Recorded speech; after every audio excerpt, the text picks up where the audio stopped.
Hey guys, so how exactly we determine what size feeder to feed these guys? Let's talk about it.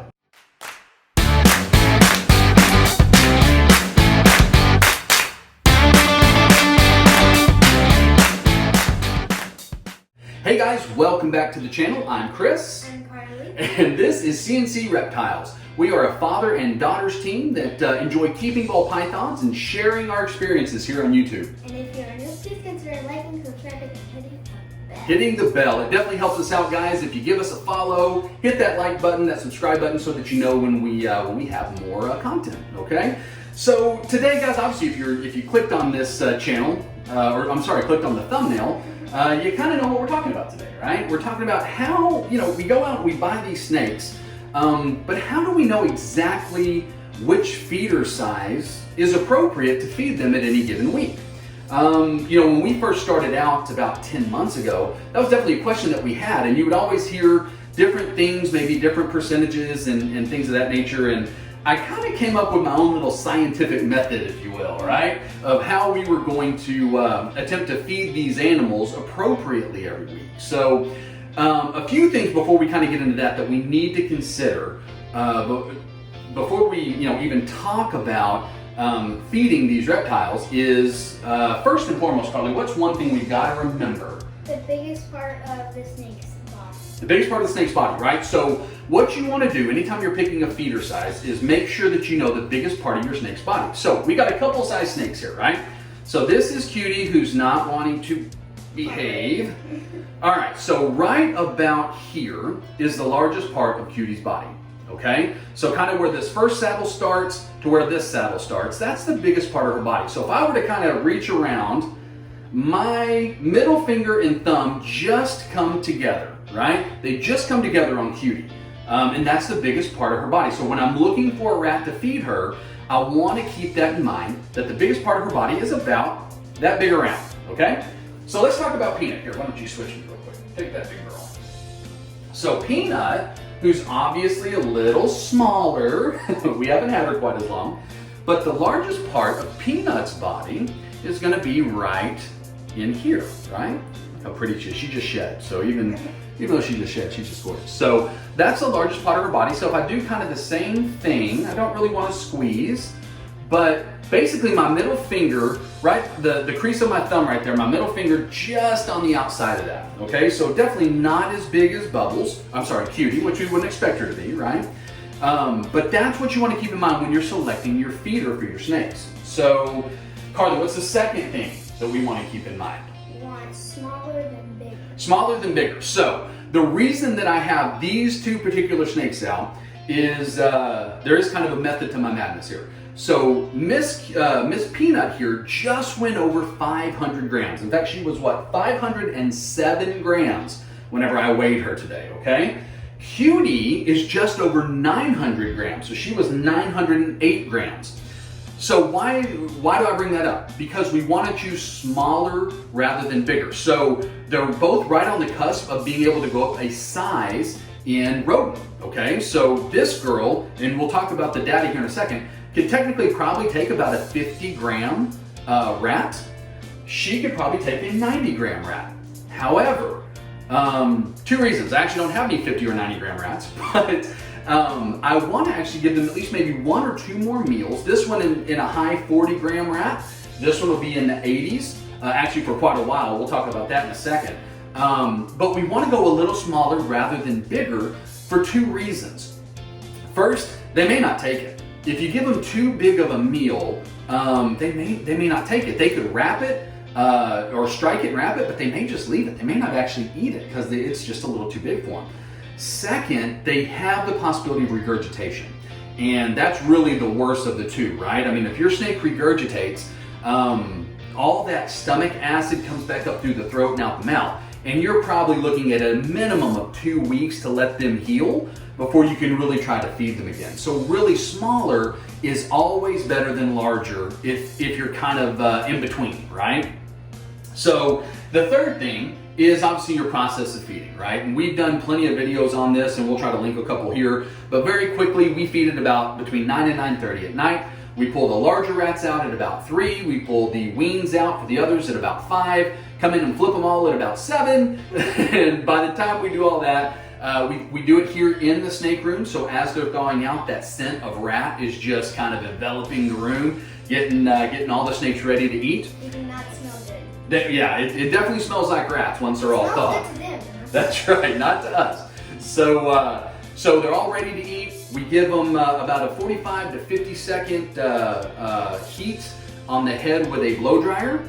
Offer it, and boom, they usually all eat. And so, before we kind of get into the data, all this and what we did, I want to say, guys, this worked with our snakes. We've been able to reproduce it with Cutie all the way down to Angel, who's our youngest snake. I'm not telling you this is going to work with every single snake out there, but what I am saying is it worked with ours. Okay, so let's kind of get into the data and see exactly what we're talking about. Okay. All right, guys. Sorry, so I had to put Peanut up. She was going a little crazy, and I got to read my notes here. So we're going to keep Miss Cutie out actually for a couple of reasons, and we'll get into those in just a second. So here's kind of our scientific approach, if you will. So for 27 weeks. So just over 6 months, every single time I fed them, I weighed the snake and I weighed the prey item. We used the largest part of the animal, which is what we just discussed here with Cutie, as the prey item that we selected. And I took a percentage of the body weight of the prey item to the snake, just to kind of give us an idea of where we're at. Now, the whole idea behind this is hopefully, especially if you're new to the hobby, you can come in and you can say, okay, well, maybe in between this percentage is where I need to look to ensure that I'm feeding the appropriate size prey item. I'm not saying this is the end all be all. Again, we are not experts here. We've been doing this for about 10 months. But again, it has worked for our animals. We've been able to reproduce it. They eat every week. We only had a couple of issues with Bubbles and with Angel when we first got them, where they didn't eat for a couple of times. But ever since then, they've been pounding rats. They eat every week, they eat and shed, and we just kind of follow this process, and it seems to be working. So what is that process? So again, 27 weeks. When we separated our rats out, I did my pups and my weans in 5-gram increments. So for instance, 20 to 24 grams, 25 to 29, so on and so forth. When we got up to smalls, I just had them in kind of 10-gram increments. So it didn't seem like I had enough to actually do 5-gram increments. So we just kind of went from there, okay?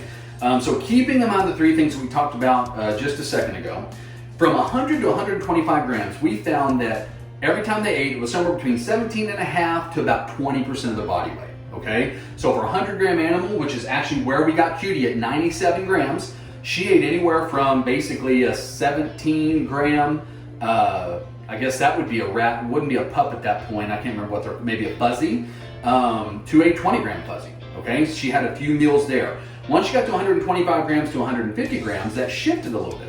And it was anywhere from 15% of her body weight to about 17.5% of her body weight, okay? We're gonna see this kind of go from 150 grams weight of the snake to 200 grams, it was 12.5% to 15%. So you can see as we're kind of going up in weight, the percentage is going down a little bit based on the largest part of the snake.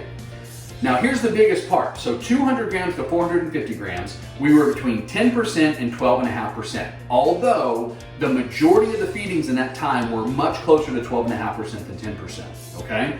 So 200 grams to 450 grams. Now once we got to 450 grams and up, we're at 10%. And I'll tell you kind of what happened there with Cutie.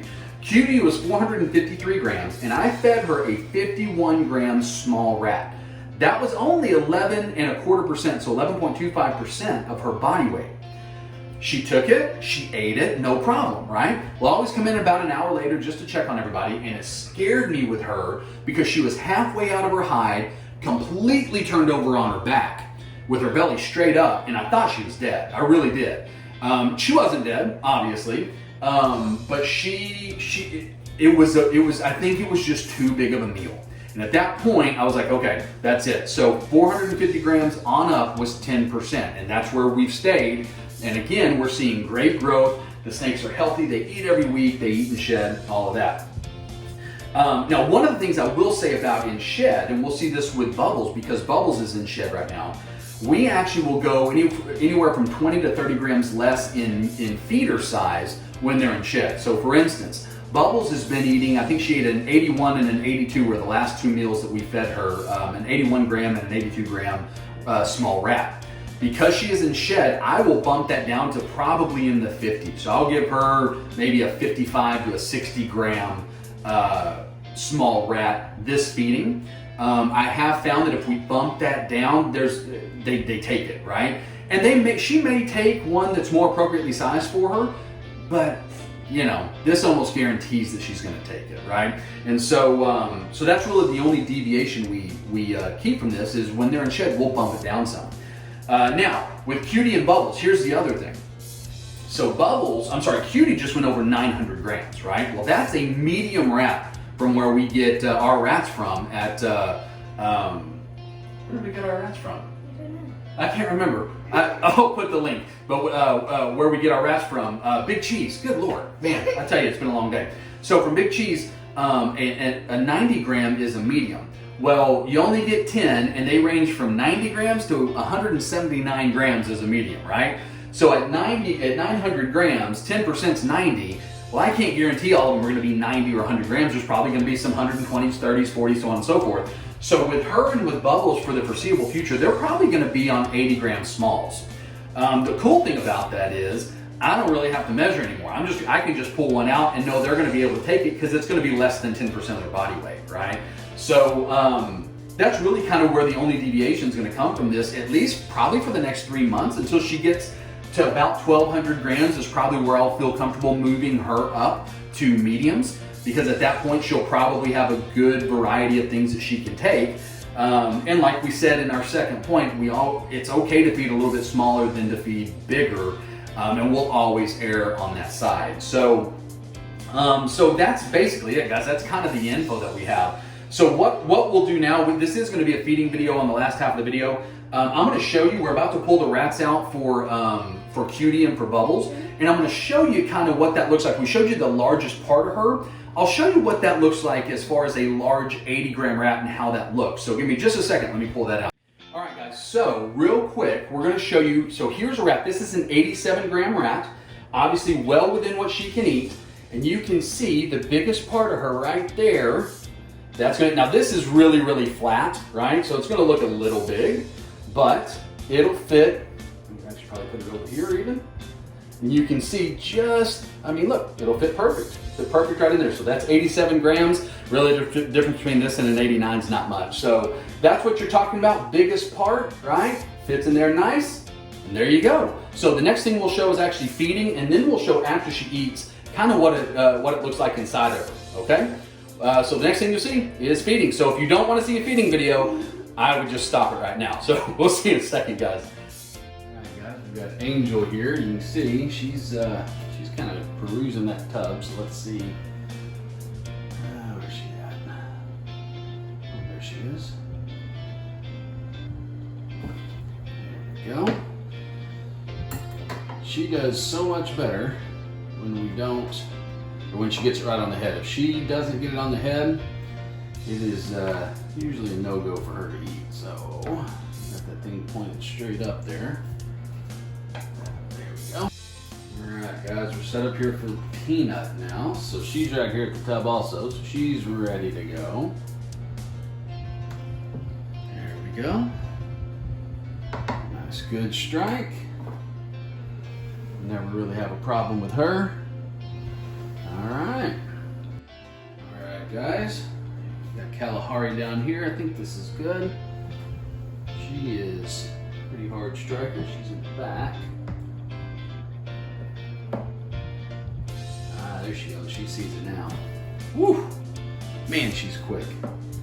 She strikes that thing hard and fast. Alright. So this is Bubbles. She's in this front hide up here. As I told you earlier, she's in shed. And she hasn't really moved, so I don't know if we're going to get anything from her or not, because I can't see her. So I'm not even sure if she's interested, like if she's coming out or not. Certainly don't want to necessarily take the hide off. I can't see she's even interested in it.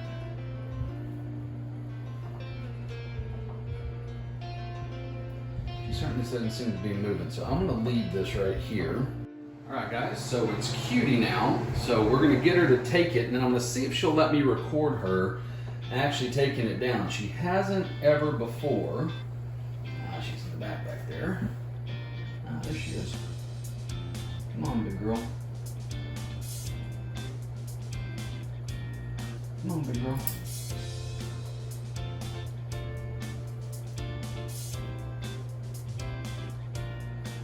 Shooting out. Come on, big girl.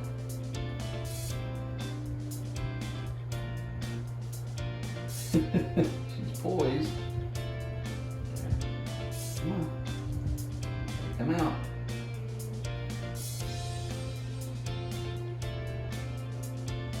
Come on.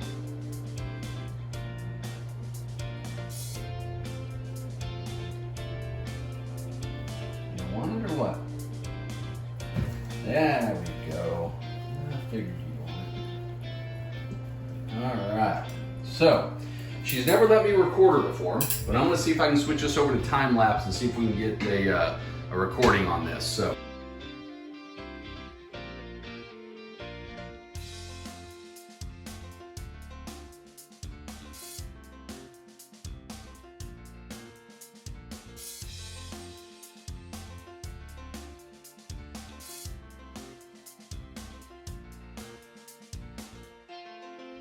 Guys, so she's finished eating, and if you look kind of right here, that she just looks a little more full, right?